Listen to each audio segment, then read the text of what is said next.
In this video, we're going to be talking about the 4 categories that PSA and most other graders are going to be looking at your cards and scrutinizing them for. And we're also going to talk about how you can tell, based off of these categories, if your card is worth grading.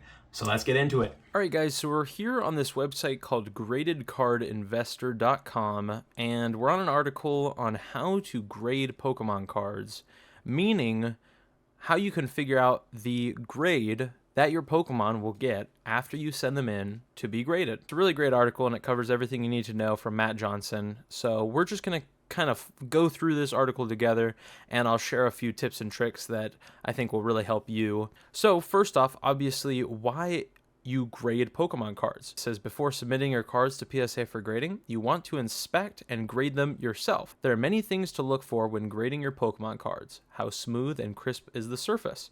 Are the edges sharp? How about the centering on the front and the back? Is the holographic box free from any scuffs, scratches, or stains? When you are sending in a card, a big factor in if it's worth it to grade that card is if it's going to be worth more money than what it was raw. So you want to make sure that that card is worth grading. And that means that it's going to be in excellent condition most of the time. Of course, there are exceptions, like some vintage cards that even in low grades, they're still going to be worth a lot of money. Obviously, Charizard, for example, and a lot of the original base set cards are going to be worth a lot of money, even in those mid to low grades. And the benefit of this is to increase the value of your collection, as it says right here. And that is the goal with grading, is increasing the value in your collection and taking your collection from a hobby to an investment that can pay for itself. Because that is a real joy with this hobby and many other collectibles, is being able to fund the hobby by just buying into it and buying raw cards and grading them and selling them and then buying more and increasing your collection, and being able to have it pay for itself is truly a rewarding thing. So let's get into it. Number 1, surface scratching. So we got a couple examples here of this Venusaur from base set, the first edition. And as you can tell, the front of this card looks really good, actually. And what you'll notice too sometimes is the holographic is actually scratched on a lot of these vintage cards. So you really want to closely inspect your vintage cards, especially because they're very prone to scratches. And I know because I have looked through some of the vintage cards for my brother-in-law's collection. And one easy way to better look for the scratches on cards is going to be having multiple light sources. And that's actually one thing that it recommends here under the inspecting the holographic box. It says lots of light, a magnifying lamp, and tilting the card. Tilting the card at different angles and bright lights will allow you to catch micro scratches. So this is going to help you find that card that you think is a 10, but it might be actually a 9. And these little scratches can bring a 10 down to a 9. Another interesting thing is printing defects are considered defects nonetheless, even if you didn't cause it. So if you see a card that has print lines, and I'll put an example on the screen of a print line through this vintage card here, if it has print lines, it's still considered a defect, and that could knock it from getting that 10. So you just need to keep that in mind when you're sending in your cards to be graded. Real quick, guys, I wanted to let you guys know about an international giveaway that we're still doing, and we're waiting to draw it until the end of December. We're giving away this Roaring Moon EX box, so get your entry in by liking this video, commenting down below, and hitting the subscribe button, and you're entered to win. Back to the video. Next up, we've got border centering.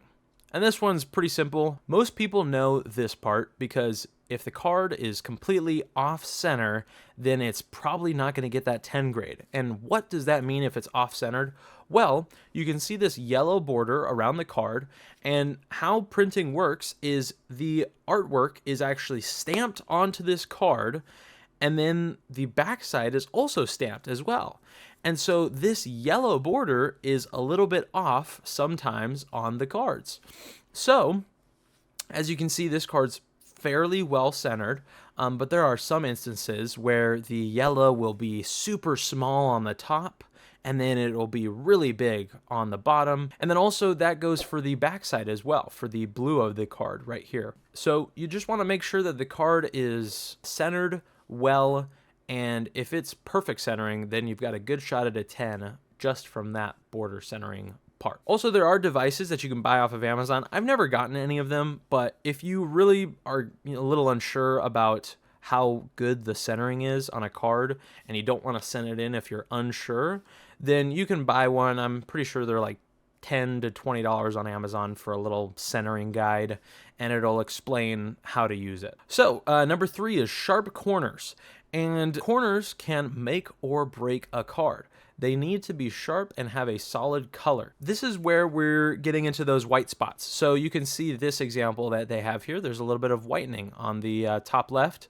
It's not too bad on this example. I've seen some that are very worn out, and you can see that they've been played with. If a card has been lightly played or really played, then that is going to knock down the grade, because they can tell by as you can see right here, it says soft edges with layering is evident in played cards.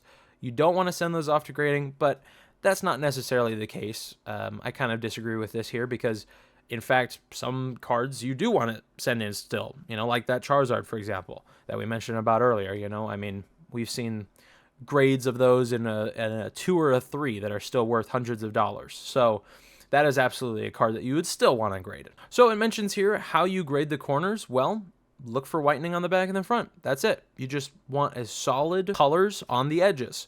And this goes for the yellow part too. A lot of people focus on the back, but there is cards on the front where you'll actually see the hollow from the card actually going through the yellow part of the card. Or you might see some black spots, or even some little white spots as well. So it goes for the front and the back of the card. You want there to be no whitening, basically, if you want to get that Gem Mint 10. Next up, we have solid edges, and this is number 4. So there's 4 categories for grading, and this is the 4th one, solid edges.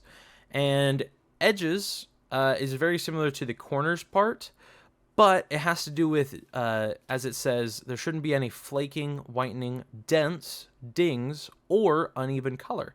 If there's one minor error, you should still consider getting the card graded, because I have seen with this category, I've seen some very minor defects get the 10. So it may still get a Gem Mint 10 if it has something very minor in this category, but also, if it's a card that's completely worthless in the lower grade, but worth a lot in the 10 grade, it might not be worth the risk. You have to weigh it on a case-by-case basis. And like I mentioned earlier, it's all about picking a card that... and like I mentioned earlier, if the card has any sentimental value, of course, go right ahead and grade it. And if there's a little ding, it's absolutely worth it in my mind. And it should be on yours too, because this hobby is all about collecting what you love. And then here we've got some awesome PSA examples. So we've got PSA 5 right here. And you can see this card looks solid on the centering. On the front, it's a little bit off left to right. You can see that left side is a little bit thicker than the right side there. And it's hard to tell from this picture exactly if there's any scratches on the hollow or anything, but we could take a look at the back, and there's the back of the card. You can see there's a lot of whitening on every side of the card. This card has clearly been played. There's even some black spots there on the little Pokemon name there. So there might be, some dirt or some damage that was caused there. But it is a PSA 5. So these cards, it makes sense that it is going to be definitely played, but you can see this card sold for $1,050, so of course there are examples of cards that even in a lower grade you can still get value out of them. Here's a PSA 6, so very similar to the 5. There's going to be damage. It's a little bit off-centered, left to right again, we can see, and there's even some scratching on the front of the card there. Again, hard to tell if there's any scratches on the hollow, but if we go to the back of the card, you can see significantly less whitening on the back. You can see that bottom right corner might have a little bit of a ding, so that might have been one of the major factors in it getting a 6, because otherwise it actually looks really good. But like I said, there's a little bit of whitening, might be a possible ding in the bottom right. And a ding or creasing or anything of that sort can really drop a card's grade, even if it's flawless. Then we have the PSA 7 here. And again, it's continuing to increase in quality, but still a little bit off-centered. Top and right are thinner than the bottom and left.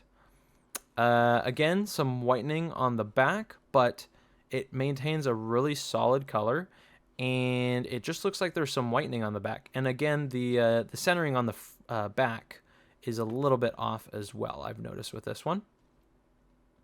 Then if we look at the PSA 8, we can see the centering looks really solid on the front. And then we look at the back, and the centering is really solid as well. But you can see there's some white spots. There's just a little bit going on with the front being a little bit. You can see there's some black spots right here on the right there. So this card, for an 8, 9, and 10, I found out a really good tip. And that is for 8s, 9s, and 10s, they all look about the same quality, but after closer inspection, you can start to see flaws. And I think that that's a really great it's a really great way to look at it.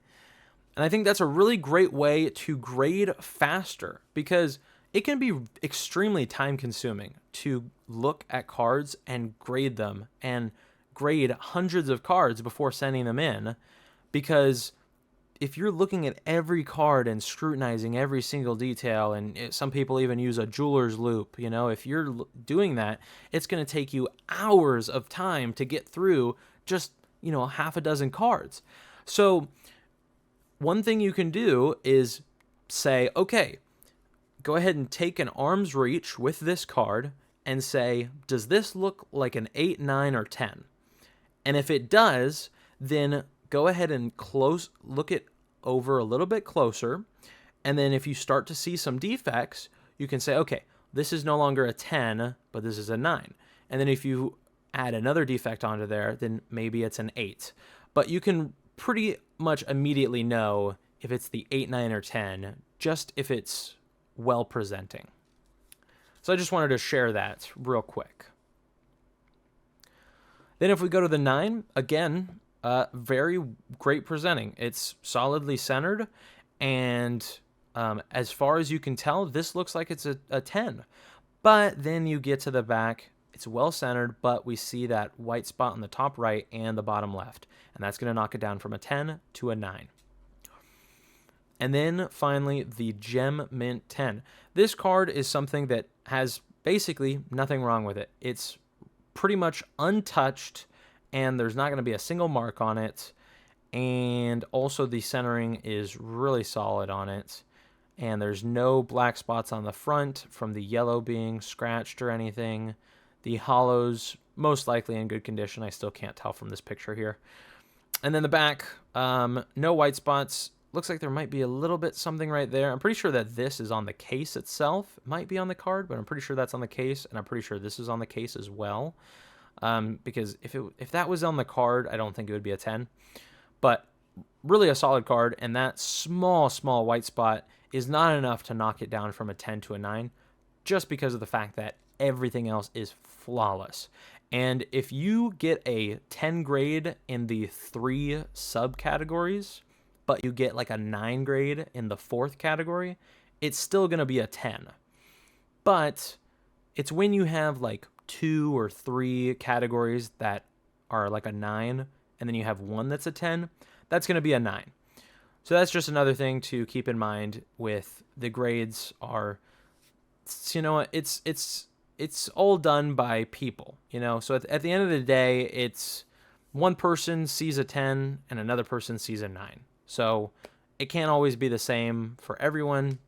Grade for yourself and use these tips to your benefit. So those are just some tips and how you can tell if your cards are worth it to grade. And also just, shouting out this Matt Johnson. He has a story here at the end, so you can pause if you want to read that. Really great article. I loved it. And it covered everything really well. All right, guys, that's going to wrap up this video, and that's everything you need to know on how to tell if your Pokemon cards are worth grading with whatever company you're going with. I go with PSA or CGC. I think they both are awesome, and I think it's just awesome to be able to encapsulate your cards in the condition that they're in and just be able to look at them, you know, and enjoy them. That's what this hobby is all about, just enjoying these wonderful collectibles that have been made and so much time has been put into them, the art and the stories behind the characters and the Pokemon. It's a great hobby, and I'm glad that I get to be a part of it. And also, I hope you guys are glad too as well. Don't forget about that giveaway that we've got going on for this Roaring Moon EX box. All you've got to do is subscribe, like, and comment, and you're entered to win. And also, it's an international giveaway, so don't hesitate to enter if you're anywhere in the world. Thank you for tuning in. We'll catch you in the next one.